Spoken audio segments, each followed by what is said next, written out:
I want to bring in senior investigative reporter Aaron Katursky, an ABC News contributor, and NYPD former chief of detectives Bob Boyce now for more on this. Aaron, what's the latest on this investigation? What's the evidence that police are looking at this point? Well, they're doing the ballistics, of course, so they can figure out more about the firearm and how he acquired the firearm even after the arrest Matt described. They're also looking for any social media accounts as they try to understand a motive, even though we know they're investigating it as a hate crime. If they had some specific posts, we're not sure they found any yet, but we know the internet is awash in all sorts of anti-gay rhetoric. In fact, it's of all the extremist content online, anti-gay rhetoric is among the most widely shared and violent, so there's a focus there too.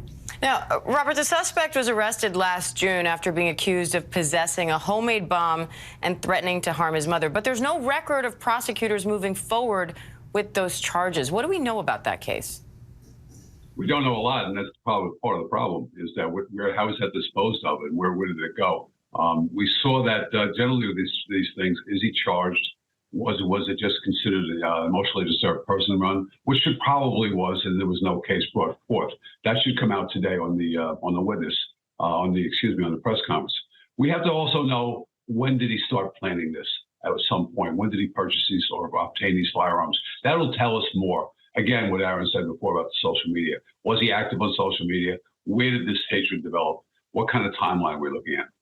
Now, Aaron, Colorado has a red flag law in place that allows, in some cases, for a gun owner's weapons to be seized if they're believed to be a threat to themselves or to somebody else. So how did this suspect acquire these weapons, given this past arrest and the family saying this? We put that very question to the sheriff of El Paso County, where the suspect was arrested in 2021 after making these alleged threats to his mother involving a bomb and multiple weapons. No bomb was ever found, and there are no court documents publicly available. And the sheriff told us he doesn't remember the case. So he said he can't be sure whether a red flag law would have been invoked or if it would have made a difference. Now, Robert, an active shooter protocol was activated here. This is something the club has had in place since the 2016 Pulse nightclub shooting. So how does that work, and did it help in this case?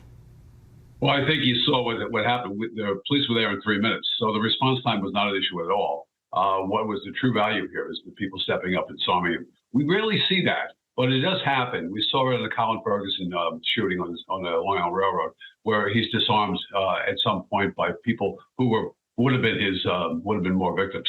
So that's encouraging. We need to know how many people were in the club, exactly how that happened, and the video recovered from that club.